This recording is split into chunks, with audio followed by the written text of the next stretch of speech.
Well, as India gets ready for the most transformational tax system overhaul, the GST, we've been sitting down with the very men who've been tasked in implementing the big change.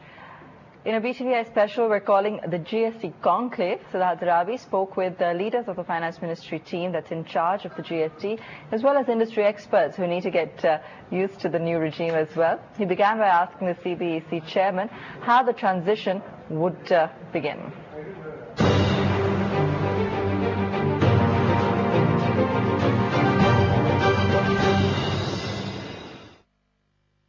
We have transitional provisions inbuilt in the law that stands today. We are conscious of the fact that there are going to be challenges moving forth from one regime to another regime.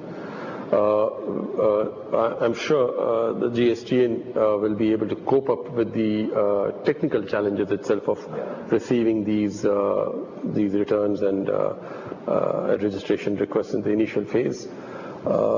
And as far as the administration goes, I guess we all will be understanding. We will be understanding because as much as the taxpayer is learning, the administration also will be unlearning a lot of things and learning and adapting to a new regime. So I guess there will be on both sides a lot of understanding of each other's strengths and limitations, and we will take the process forward. Okay. So I would just sort of chip in there to say that is the time when you probably need to do a lot of customer research, seeing what are the common failures that are happening. So I'm sure the administration is aware of the importance of these things. I have no doubts about that. But that's something that is going to need a focus on. But there's another aspect that I wanted to just go back to, and that is that one thing that we have not talked about in this whole thing, that is going to be a huge gain in transparency in the system. You know, it's a fundamental change where the tax officer and the taxpayer are basically operating on the basis of the same information. That is a very, very major change for the tax administration, because half the time when a tax officer, deals with the taxpayer and questions something, the taxpayer doesn't know what is the basis on which. Now, right up to the transaction level, the information that the tax officer is seeing, the taxpayer also is seeing in his ledger. And Mr. Naveen Kumar would probably have something to say on that, but that is going to be a very major change. Okay. We are reaching the end of our show, so a few rapid-fire questions before we wrap this up, and most of them are for you, Mr. Shah, because we had also sourced different inputs for this conversation. What will be the treatment of stock transfer under GST? Well, they will be getting credits which are due to them. That's how we plan to treat the stock transfers.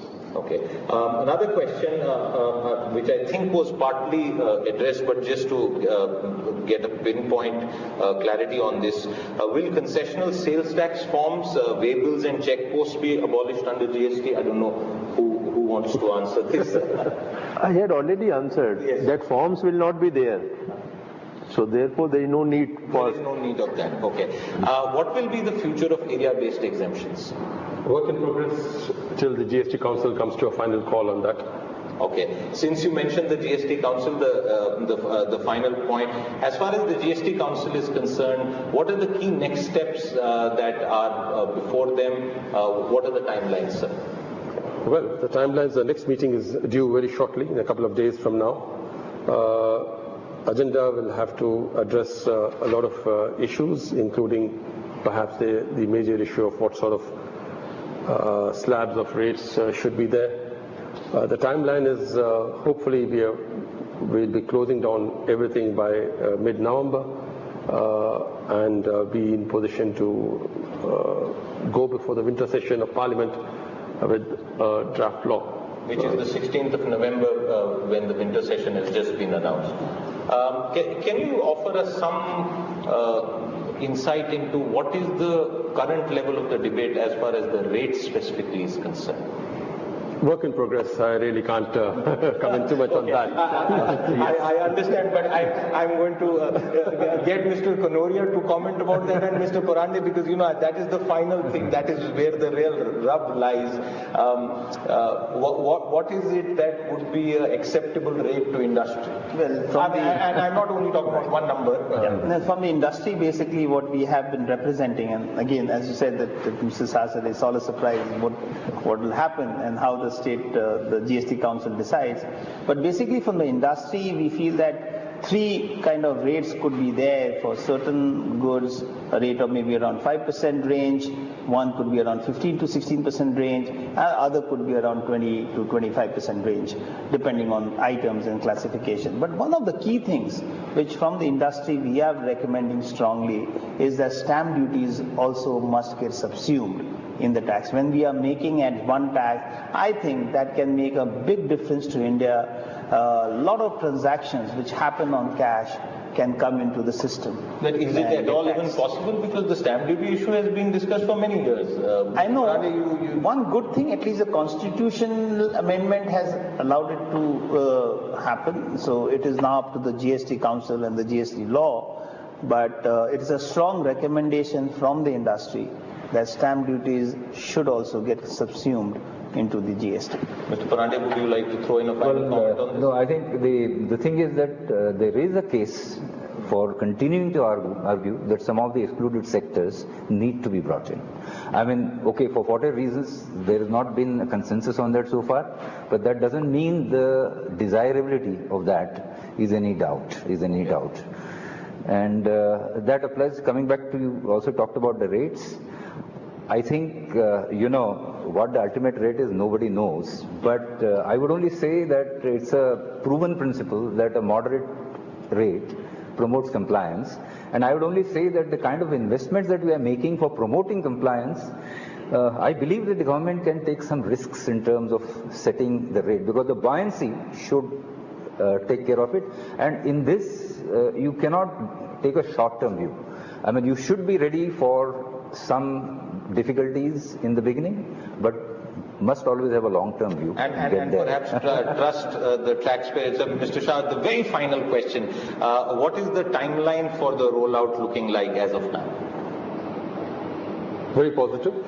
We are looking at 1/4 as has been announced by the government for the rollout. The pace at which we are doing things is stupendous. The GST Council having met twice already, and to meet again very shortly is itself a significant indicator of the keen interest which the government has in trying to ensure that the GST comes into being on 1/4. So we're looking very positive right now. Okay, quite a few stocks actually are running up right now. Markets have recovered a little bit. They're still about 85, 80, but we've got quite a few. Mohit, I've got a big list, but let me just let you run through some of your names. Sure. So Nilkamal is one that's looking good in the charts. It's seen a big up move in trade today and holding out pretty strongly. We can see levels of 1600 to 1650 next year. It's a buy with a stop loss at 1500. Also, what I like is Ramco Cements. It's seen a nice up move in the charts today, and this can head higher towards levels of 700 next. It's a buy with a stop loss at 645. Within the financials, a couple of stocks that I like is GIC Housing Finance. We've seen a nice uptake in trade today, and this can head higher to 345 next. It's a buy with a stop loss at levels of 332.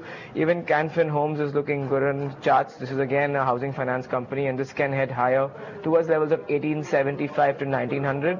It's a buy with a stop loss at 1800.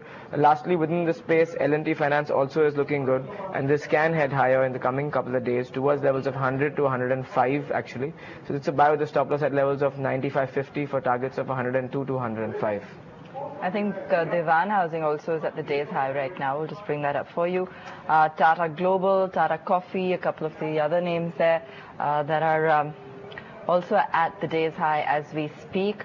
And Sterlite Tech, we've got Force Motors. It's actually been on the move through the session pretty much.